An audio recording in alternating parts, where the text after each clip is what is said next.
السلام عليكم ورحمة الله وبركاته. إن الحمد وعليكم. لله نحمده ونستعينه ونستغفره ونتوب إليه ونعوذ بالله من شرور أنفسنا ومن سيئات أعمالنا. من يهده الله فلا مضل له ومن يضلل فلا هادي له. أشهد أن لا إله إلا الله وحده لا شريك له، وأشهد أن محمدا عبده ورسوله، صلوات الله وسلامه عليه، نبينا وحبيبنا محمد صلى الله عليه وعلى آله وصحبه وسلم.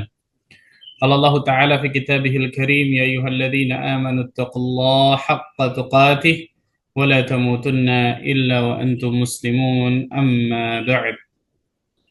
Ikhwatul iman, rahimani wa rahimakumullah, saudara-saudariku sekalian yang semoga Allah tabaraka wa taala selalu memberikan keberkahan bagi kehidupan antum semua. Alhamdulillah, kita bersyukur kepada Allah atas segala limpahan karunia dan nikmat yang Allah berikan kepada kita semua. Sehingga pada kesempatan yang berbahagia ini, insya Allah Ta'ala kita akan membahas serial Sirah Nabawiyah yang terakhir.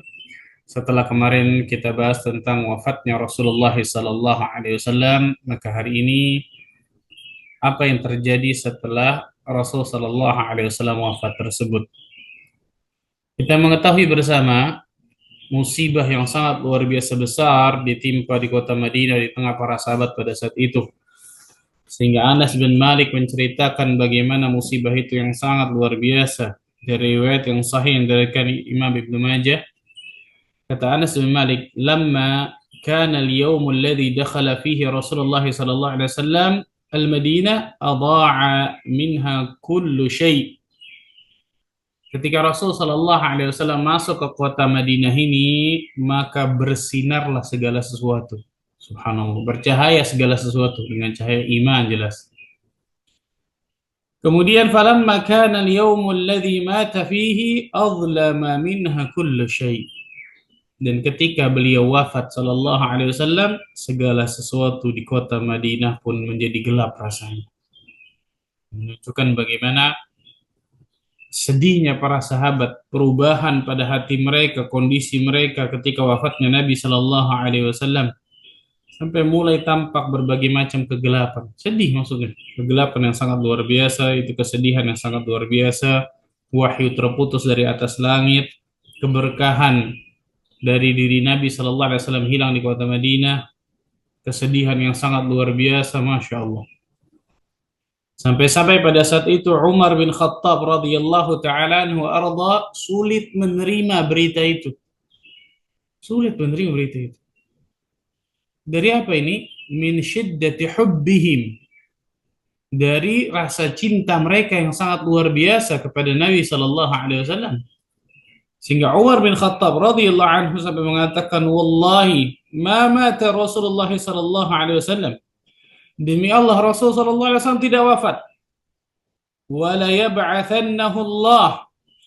Allah Azza wa Jalla akan membangkitkan beliau lagi, itu mengutus beliau lagi. Fala yaqta'anna aydiya rijalin wa arjulahum. Nah, sungguh kata beliau, beliau akan memotong tangan dan kaki mereka bagi orang-orang yang mengatakan bahwa Nabi Shallallahu Alaihi Wasallam itu wafat. Bayangkan, subhanallah. Umar nggak terima. Enggak, Rasulullah SAW nggak meninggal. Rasulullah SAW akan dibangkitkan lagi, diutus lagi, subhanallah. Ini sekali lagi saya katakan, ini saking musibah yang luar biasa besar, musibah yang sangat luar biasa menimpa mereka sampai mereka tidak mempercayai itu. Allahu Akbar. Jadi terkadang ya ikhwan, ada musibah-musibah di dalam dunia ini menjadikan diri kita lupa, hatta satu ayat pun lupa, betul ya? Dan meninggalnya Nabi SAW bilang musibah yang luar biasa, azam, sangat luar biasa besar. Dalam riwayat lain Umar mengatakan, "Wallahi ma mata Rasulullah sallallahu alaihi wasallam." Demi Allah, Rasul sallallahu alaihi wasallam belum mati. Wala yamutu hatta yaqta'a aydiya unasin minal munafiqin katsirin wa arjulahum. Beliau tidak akan mati hingga beliau memotong tangan-tangan dan kaki-kaki banyak orang-orang munafikin. Umar juga mengatakan, "Wallahi ma kana yaqa'u fi nafsi illa dzaka." Demi Allah, tidak terbetik di hatiku saat itu kecuali keyakinan bahwa Nabi SAW itu belum meninggal. Subhanallah. Dalam riwayat yang lain, Umar mengatakan, Inna rijala minal munafiqin yaz'umuna anna Rasulullah sallallahu alaihi wasallam qad tuwfiya. Sesungguhnya ada orang-orang munafikin yang menganggap bahwa Nabi SAW mengklaim bahwa Nabi SAW sudah meninggal. Wa inna Rasulullah SAW wallahi ma mata. Padahal Rasul SAW demi Allah tidak mati. Walakinnahu dhahaba ila rabbih kama dhahaba Musa bin Imran. فغاب 40 ليلة ثم رجع إليهم بعد أن قيل قد مات. Akan tetapi Rasul sallallahu alaihi wasallam pergi kepada Rabbnya sebagaimana Nabi Musa alaihissalam pergi kepada Rabbnya selama 40 hari meninggalkan kaumnya. Kemudian Nabi Musa alaihissalam kembali. Maka seperti itu pula Nabi SAW nggak meninggal. Allahu Akbar. Subhanallah. Ini saking apa? Saking beratnya ujian cobaan tersebut. Sampai Umar bin Khattab mengatakan seperti itu. Dan Umar terus berteriak dengan pedangnya. Dikatakan Umar berteriak apa? Dengan pedangnya akan memotong tangan juga kaki orang-orang yang mengatakan bahwa Nabi Shallallahu Alaihi Wasallam sudah meninggal. Pada saat itu manusia terbaik setelah Nabi dan Rasul Abu Bakar As-Siddiq radhiyallahu taala anhu arda tidak ada di kota Madinah. Karena kita tahu bersama, kita sudah ceritakan bahwa sehari sebelum Nabi Shallallahu Alaihi Wasallam meninggal, beliau enakan. Beliau apa? Enakan, badannya enak, subhanallah. Dan ini biasa, subhanallah, ketika orang mau meninggal, biasanya apa? Kondisinya membaik dan seterusnya. Tapi setelah itu Allah takdirkan meninggal. Ketika enakan tersebut, maka Abu Bakar As-Siddiq minta izin kepada Nabi Shallallahu Alaihi Wasallam untuk ke rumah istrinya yang lain. Karena istri beliau ada di kota Madinah, ada yang lain, ada yang di daerah Aliyah. Beliau minta izin ke daerah Aliyah tersebut karena daurnya di sana. Waktu mabit, waktu nginapnya di tempat sana. Nah, sudah melihat Nabi SAW sudah enakan, sudah tenang. Tapi ternyata qadarullah ketika Abu Bakar ke sana, ternyata Rasulullah sallallahu alaihi wasallam keesokan harinya meninggal. Allahu Akbar. Disebutkan Abu Bakar As-Siddiq radhiyallahu taala anhu mendengar kabar bahwa Nabi sallallahu alaihi wasallam meninggal, maka Abu Bakar As-Siddiq datang langsung dari daerah Aliyah tersebut. Beliau kemudian menunggang kuda dari tempat tinggalnya lalu masuk ke Madinah dan masuk kemudian ke rumah putri beliau itu Aisyah radhiyallahu anha.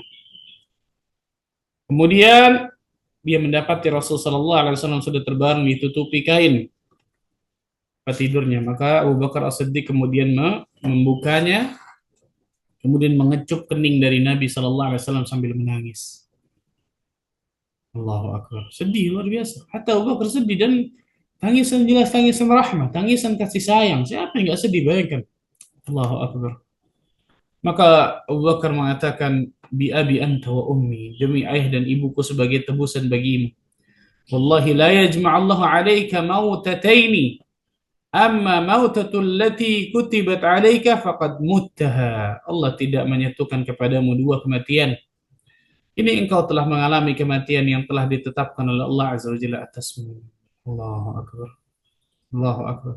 Dalam riwayat yang lain, Abu Bakar ketika mengecup kening Nabi sallallahu alaihi wasallam, dia mengatakan, bi abi anta wa ummi tibta hayyan wa maitan. Demi ayah dan ibuku, engkau tetap wangi ketika masih hidup dan juga setelah wafat. Engkau tetap tibta, dan engkau tetap baik, kelihatannya tetap apa?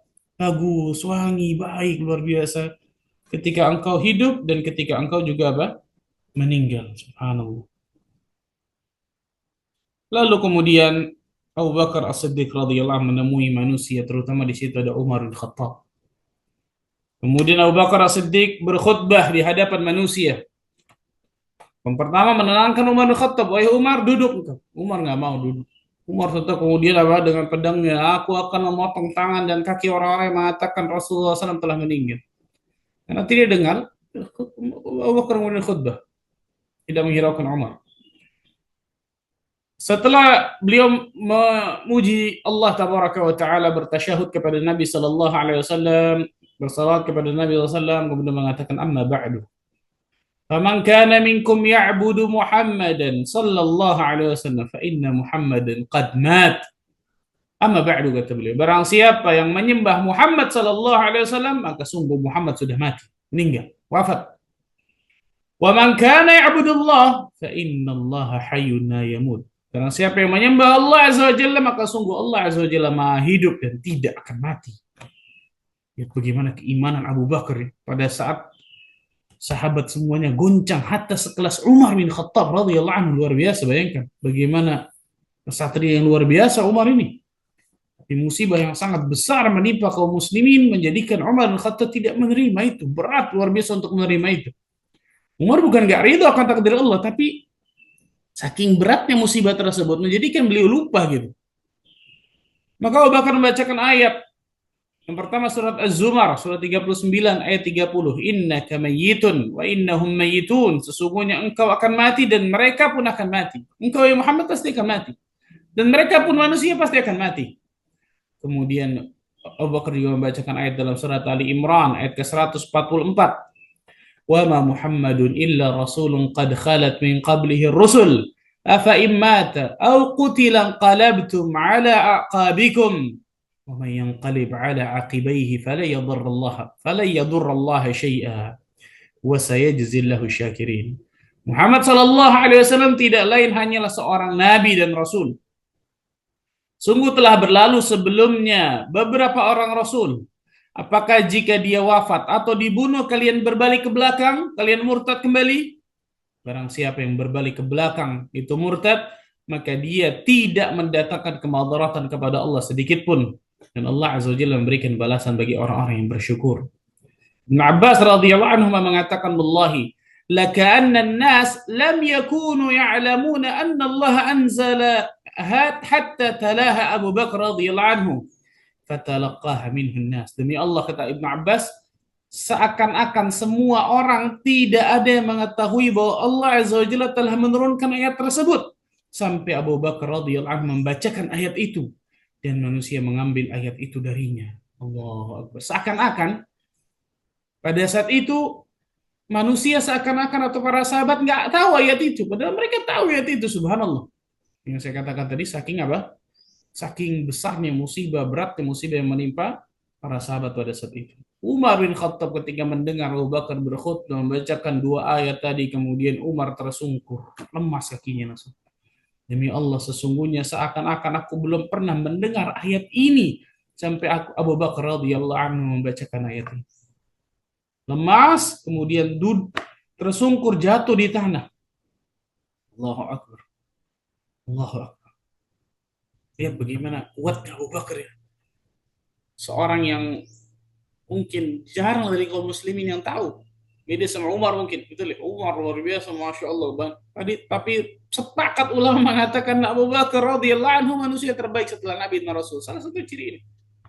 Ketika manusia pada saat itu goncang luar biasa, Abu Bakar yang meneguhkan itu semua luar biasa. Luar biasa, Masya Allah. Allahu Akbar. Nah, itu disebutkan oleh para ulama. Maka disebutkan pada hari Selasanya, sehari setelah Rasul Shallallahu Alaihi Wasallam wafat, para sahabat hendak menyiapkan pemakaman Nabi Shallallahu Alaihi Wasallam. Ketika ingin memandikannya, para sahabat bingung ini. Apakah mereka harus melepaskan baju Nabi SAW atau memandikan langsung dengan baju tersebut? Maka terdengar kemudian satu seruan disebutkan dari rumah, ada yang menyebutkan dari atas langit. Ada yang mengatakan ketika ada yang bermimpi, tidur kemudian bermimpi. Intinya ada seruan satu yang mengatakan bahwa mandikan Rasul Sallallahu Alaihi Wasallam dengan baju tersebut. Jangan kau lepaskan, yang dilepaskan. Maka para sahabat memandikannya. Kemudian Ali bin Abi Thalib menggosok badan Nabi Sallallahu Alaihi Wasallam. Dan kata Ali, tidaklah aku menemukan kecuali apa? Kemuliaan. Aku terus memperhatikan jenazah Rasul Sallallahu Alaihi Wasallam secara detail. Dan aku tidak mendapatkan apapun kecuali kebaikan. Engkau terbaik, engkau selalu baik dalam keadaan hidup ataupun engkau wafat, wahai Nabi Sallallahu Alaihi Wasallam. Allahu Akbar. Sudah dimandikan, sudah dikafankan dengan tiga lapis kain berwarna putih, maka beliau disolatkan. Disebutkan para sahabat menyolatkan sendiri-sendiri tanpa seorang imam yang mengimami mereka. Karena mungkin rumah Aisyah kecil, kamar Aisyah kecil pada saat itu. nggak dibawa ke Masjid Nabawi. Setelah jenazah diawali kaum laki-laki, kemudian anak kecil, kemudian para wanita, para budak, dan seterusnya sampai kemudian Rasul Shallallahu Alaihi Wasallam dimakamkan di kamar Aisyah radhiyallahu anha. Sebagian riwayat menyebutkan mereka agak kebingungan di mana Rasul Shallallahu Alaihi Wasallam akan dimakamkan. Maka Abu Bakar kembali yang dalam riwayat disebutkan mengatakan tidaklah seorang nabi meninggal kecuali dimakamkan di mana tempat beliau meninggal. Beliau meninggal di kamar Aisyah dan Abu Bakar lagi yang tahu ilmu ini. Bayangkan subhanallah. Ya. Abu Bakar lagi yang tahu ilmu ini dalam satu riwayat. Maka di kamar Aisyah tersebutlah Rasul Shallallahu Alaihi Wasallam dimakamkan. Dimakamkan. Kemudian ikhwatul iman rahimani rahimakumullah, ketika dimakamkan Fatimah radhiyallahu anha berkata kepada Anas, wahai Anas, apakah kalian sanggup menimbun tanah kepada jenazah Nabi sallallahu alaihi wasallam? Allahu akbar, sedihnya luar biasa ya. Memakamkan manusia yang paling kita cintai, Allahu akbar, luar biasa. Maka kemudian sedikit demi sedikit sampai kemudian dimakamkan Nabi Shallallahu Alaihi Wasallam semuanya, dan beliau tidak meninggalkan warisan kecuali ilmu, wala dinar, wala dirham, tidak, ilmu. Dan seluruh para nabi semuanya seperti itu. Wa innal ulama warathatul anbiya. Sesungguhnya para ulama pewarisnya para nabi. Wa innal anbiya lam yuwarithu dinaran wala dirham. Sesungguhnya para nabi tidak mewariskan dinar ataupun dirham. Inna mawarrathul ilm, akan tetapi mereka mewariskan ilmu. Faman akhadahu akhadha bihadzin wafir. Barang siapa yang mengambil warisan para nabi tersebut, maka dia telah mengambil perbendaharaan yang sangat beruntung, luar biasa, sangat banyak. Ini beberapa kisah tentang setelah meninggalnya Nabi Sallallahu Alaihi Wasallam. Kemudian setelah itu Abu Bakar As-Siddiq radhiyallahu taala anhu. Ini pada saat ini kita lihat bagaimana kesatrianya Abu Bakar luar biasa. Masya Allah. Bagaimana Abu Bakar yang sangat luar biasa. Disebutkan Rasul Sallallahu Alaihi Wasallam tidak berwasiat sama sekali secara langsung. Setelah meninggalku, fulan jadi khalifah. Kan nggak ada, betul ya? Tapi disebutkan oleh para ulama bahwa Rasul Sallallahu Alaihi Wasallam memberikan isyarat-isyarat. Salah satu isyaratnya adalah Rasul Sallallahu Alaihi Wasallam menyuruh Abu Bakar untuk mengimami salat menggantikan beliau. Salah satu isyaratnya Rasul mengatakan sebagaimana yang kita sebutkan kemarin, semua pintu dari rumahku yang menuju Masjid Nabawi semua tertutup kecuali dari pintu rumahnya Abu Bakar. Menunjukkan kata para ulama bahwa setelah ini berarti Abu Bakar yang sangat pantas untuk menjadi khalifah. Dan juga isyarat-isyarat yang lain dari Nabi Shallallahu Alaihi Wasallam bahwa Abu Bakar yang layak menjadi apa? Menjadi khalifah. Setelah meninggalnya Nabi Shallallahu Alaihi Wasallam, para sahabat kemudian bingung siapa yang harus menjadi khalifah.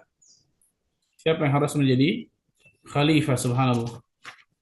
Maka para sahabat berijtima', berkumpul di Saqifah Bani Sa'idah. Sekarang kalau antum lihat di daerah Movenpick, Hotel Movenpick itu sebelah kanannya sana, itu ada tempat yang sekarang mau dibangun kerajaan Saudi Arabia menjadi taman. Itu Saqifah Bani Sa'idah. Disitulah pengangkatan Abu Bakar As-Siddiq jadi khalifah. Jadi para sahabat berkumpul di Saqifah Bani Sa'idah tersebut. Kemudian Abu Bakar mendengar. Maka kaum Ansar datang ke sana, berkumpul di sana. Kemudian Abu Bakar mendengar dengan Umar bahwa kaum Ansar sedang berkumpul di sana membicarakan siapa yang harus menjadi khalifah pada saat setelah meninggalnya Nabi Shallallahu Alaihi Wasallam. Maka Abu Bakar dengan Umar datang dan Abu Ubaidah bin Jarrah. Maka disebutkan Abu Bakar Siddiq radhiyallahu taala anhu arda menenangkan mereka. Dan kaum Ansar pada saat itu menganggap bahwa mereka yang paling berhak untuk jadi khalifah karena itu di kota Madinah, kampungnya mereka gitu. Tapi mereka lupa bahwa yang menjadi khalifah harus dari apa? Harus dari Quraisy. Nah, menjadi khalifah harus dari Quraisy, berarti muhajirin, subhanallah. Dan mereka ridha akan hal tersebut. Mereka ridha ketika singkat cerita mereka sangat ridha ketika dikatakan Abu Bakar. Sebelumnya mereka sudah mau mengangkat Sa'ad bin Ubadah, memajukan Sa'ad bin Ubadah mungkin sebagai pemimpin mereka agar menjadi khalifah setelah Nabi Shallallahu Alaihi Wasallam ini ketika meninggalnya Nabi SAW. Maka ketika Abu Bakar datang, Abu Bakar membacakan bahwa tidaklah yang menjadi khalifah kecuali dari Quraisy, kata Nabi Shallallahu Alaihi Wasallam. Maka mereka pun kemudian ridha, mengatakan ke Abu Bakar, antum umara wa nahnu wuzara. Kalian adalah para umara, pemimpin, dan kami adalah wuzara, pembantu kalian. Wuzara itu menteri, wazir. Umara itu pemimpin. Kalian adalah muhajirin, maksudnya Quraisy, umara, pemimpin, dan kami wuzara. Kami akan membantunya. Kami akan seperti menteri membantu kalian dalam pemerintahan. Subhanallah. Maka kemudian Abu Bakar As-Siddiq radhiyallahu taala anhu memegang tangan Umar bin Khattab. Memegang tangan Umar bin Khattab dan tangan Abu Ubaidah bin Jarrah. Mengatakan, ya ma'syaral ansar, wahai sekalian ansar, silakan kalian pilih antara Umar bin Khattab atau kemudian Abu Ubaidah bin Jarrah yang berhak menjadi khalifah. Maka Umar langsung mengatakan, ya ma'syaral ansar, alastum ta'lamuna anna Rasulullah sallallahu alaihi wasallam qad amara Abu Bakrin an ya'umman nas. Wahai sekalian orang ansar, apakah kalian tidak mengetahui bahwa sesungguhnya Nabi Shallallahu Alaihi Wasallam telah memerintahkan Abu Bakar untuk menjadi imam menggantikannya ketika beliau sakit? Fa'ayyukum tatibu nafsu aw yataqaddama Abu Bakar? Siapa di antara kalian yang menyangka diri kalian lebih bagus, lebih baik untuk maju daripada Abu Bakar? Faqalatil ansar, na'udzubillah. Jelas kami enggak mungkin, na'udzubillah, kami berlindung kepada Allah untuk maju. Pada situ ada Abu Bakar As-Siddiq. Singkat cerita, maka kemudian Umar memegang tangan Abu Bakar, berbaiat kepada Abu Bakar, dan itu diikuti oleh semua sahabat pada saat itu. Itu diikuti oleh semua sahabat pada saat itu. Dan kadzab orang-orang Syiah yang mengatakan Abu Bakar telah merampas kepemimpinan yang harusnya kepada Ali bin Abi Thalib. Ini kadzab semuanya. Nggak ada, bohong, dusta semuanya. Kalau memang itu wasiat Nabi Shallallahu Alaihi Wasallam, harusnya Ali bin Abi Thalib kemudian yang maju kan. Malah Ali bin Abi Thalib membaiat Abu Bakar As-Siddiq. Nah, sepakat, subhanallah, bagaimana keutamaan Abu Bakar yang sangat luar biasa, Masya Allah. Keutamaan Abu Bakar yang sangat luar biasa. Maka semua kemudian membaiat Abu Bakar As-Siddiq radhiyallahu ta'ala. Dan kalau kita lihat di sini, lihat Abu Bakar ternyata orator yang ulung luar biasa, betul ya? Seorang yang mungkin kurus, kecil, luar biasa, beda sama Umar, besar, tinggi. Tapi Allah berikan iman dalam hatinya, luar biasa, Masya Allah. Makanya sampai-sampai ulama mengatakan, lau imanu Abu Bakar fi kiffah, wa imanu ummah fi kiffah, la athqalu imani Abu Bakar. Kalau seandainya iman Abu Bakar ditaruh di satu timbangan, iman seluruh umat ini ditaruh satu timbangan, maka akan lebih berat imannya Abu Bakar As-Siddiq. Bayangkan, luar biasa. Manusia terbaik setelah Nabi dan Rasul, Abu Bakar, setelahnya Umar, setelahnya Uthman, setelahnya Ali. Makanya kalau kita lihat, para ulama mengatakan seperti itu, dan juga para sahabat mengatakan seperti itu. Bagaimana keutamaan Abu Bakar yang sangat luar biasa, Masya Allah. Bagaimana keutamaan Abu Bakar yang sangat luar biasa. Disebutkan oleh Ibnu Umar radhiyallahu anhu dalam hadis yang sahih dalam Bukhari, Muslim, kunna nukhayyiru bainan nas fi zaman Nabi sallallahu alaihi wasallam, fa nukhayyiru Abu Bakar, thumma Umar bin Khattab, thumma Uthman bin Affan radhiyallahu anhum. Ketika zaman Rasul sallallahu alaihi wasallam masih hidup, kami sering mengatakan fulan lebih baik dari fulan, fulan lebih baik dari fulan, dan kami mengatakan Abu Bakar lebih baik daripada Abu Bakar lebih baik, kemudian Umar, kemudian Uthman. Ya, Abu Bakar, Umar, kemudian apa? Uthman. Dalam riwayat Bukhari disebutkan kunna zamanan Nabi sallallahu alaihi wasallam la na'dilu bi Abi Bakar ahadan. Pada zaman Nabi sallallahu alaihi wasallam masih hidup, kami tidak menyamakan seorang pun dengan Abu Bakar. Ada, sudah kelihatan bagaimana keistimewaan menonjol luar biasa dari Abu Bakar. Thumma Umar, thumma Uthman, kemudian Umar, kemudian Uthman. Kemudian dalam riwayat yang lain disebutkan, hadani sayyida kahuli ahlil jannah minal awwalina wal akhirin illa nabiyyin wal mursalin la nukhbirhuma ya Ali. Rasulullah SAW bersabda, dua orang ini merupakan dua tokoh orang yang tua, senior, penduduk surga, di pemimpin nih. Orang ini Abu Bakar dan Umar maksudnya itu pemimpin dari kalangan orang yang tua, yang senior dari penduduk surga, dari orang-orang terdahulu sampai terakhir. Wahai Ali, janganlah kalian beritahukan hal ini kepada mereka. Allahu Akbar. Kemudian riwayat yang lain, tatkala jenazah Umar diletakkan, Ali bin Abi Thalib datang kemudian menyela para sahabat ketika Umar meninggal.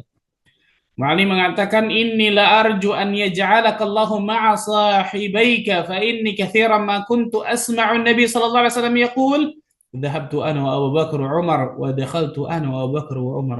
Allahu Akbar. Aku berharap Allah mempersatukanmu dengan dua sahabatmu. Maksudnya Rasulullah SAW dan Abu Bakar dan Umar. Karena tiga orang sahabat ini sahabat ketika hidup dan juga ketika meninggal. Ya. Bukannya tiga kuburan itu luar biasa ya. Selalu bertiga ketika hidup, bertiga ketika meninggal. Allahu Akbar. Sesungguhnya aku sering mendengar Nabi SAW berkata, aku masuk bersama Abu Bakar dan Umar. Dan aku pergi pun bersama Abu Bakar dan Umar. Allahu Akbar. Hadis ini menerangkan betapa mereka berdua sering menemani Nabi SAW ketika masuk, ketika keluar, ketika safar, ketika pergi, dan seterusnya. Luar biasa, Masya Allah. Ali bin Abi Thalib juga mengatakan dalam sebuah riwayat mutawatir, khairu hadhil ummah ba'da nabiyiha Abu Bakar thumma Umar. Orang terbaik umat ini setelah nabinya adalah Abu Bakar dan Umar. Dan riwayat ini luar biasa banyak, Masya Allah. Imam Al-Bukhari meriwayatkan sebuah jalur dari Sufyan Ats-Tsauri yang berasal dari kabilah Hamdan, dari Munzir yang berasal dari kabilah Hamdan, Muhammad Al-Hanafiyah, dia berkata, saya berkata kepada bapakku, ayun nasi khair. Muhammad bin Hanafiyah ini adalah anak dari Hasan, kalau salah, Hasan atau Husain. Ayun nasi khair ba'da Rasulillah sallallahu alaihi wasallam, atau anak dari Ali, saya lupa, subhanallah. Siapakah manusia paling utama setelah Rasul sallallahu alaihi wasallam? Qala Abu Bakar, thumma qultu thumma man, thumma Umar. Dia adalah Abu Bakar, kemudian aku bertanya, kemudian siapa lagi? Kemudian Umar. Dan ayat tentang seperti ini luar biasa. Luar biasa banyaknya. Rawi menyampaikan asar tersebut langsung dari bapaknya, diucapkan langsung di atas mimbar ketika mendengar dari Nabi sallallahu alaihi wasallam. Allahu akbar. Dan masih banyak lagi keutamaan Abu Bakar yang sangat luar biasa, menunjukkan bahwa Abu Bakar As-Siddiq radhiyallahu taala anhu arda sangat pantas, sangat layak untuk menjadi khalifah setelah Rasul sallallahu alaihi wasallam meninggal. Subhanallah. Setelah Rasul sallallahu alaihi wasallam meninggal, karena pujian yang sangat luar biasa banyak. Bahkan Allah azza wa jalla memujinya langsung pula dalam Al-Qur'anul Karim. Rasul sallallahu alaihi wasallam memuji langsung juga dalam apa? Dalam hadis-hadis yang sahih. Bagaimana keistimewaan Abu Bakar As-Siddiq radhiyallahu taala. Salah satunya kita sebutkan ketika Allah azza wa jalla berfirman di dalam surat Az-Zumar ayat 33. Surat 39 Az-Zumar ayat 33. Walladzi jaa'a bis-sidqi wa saddaqa bihi ulaika humul muttaqun. Dan orang yang membawa kebenaran, siapa itu? Nabi kita Muhammad sallallahu alaihi wasallam. Dan yang membenarkannya, siapa yang membenarkannya? Para ahli tafsir mengatakan dia adalah Abu Bakar Siddiq radhiyallahu anhu, yang membenarkannya pertama kali, mengimani Nabi sallallahu alaihi wasallam pertama kali, jelas. Ulaika humul muttaqun, mereka itulah orang-orang yang bertakwa. Bayangkan Allah azza wa jalla sampai menyebutkan dalam Al-Qur'anul Karim bagaimana keistimewaan dari Abu Bakar Siddiq radhiyallahu anhu. Maka ini masyhur di kalangan para ahli tafsir. Yang dimaksud yang datang membawa kebenaran adalah Rasul sallallahu alaihi wasallam, dan yang membenarkannya atau mengimaninya adalah Abu Bakar As-Siddiq radhiyallahu anhu. Ini menunjukkan bagaimana keistimewaan Abu Bakar As-Siddiq radhiyallahu anhu.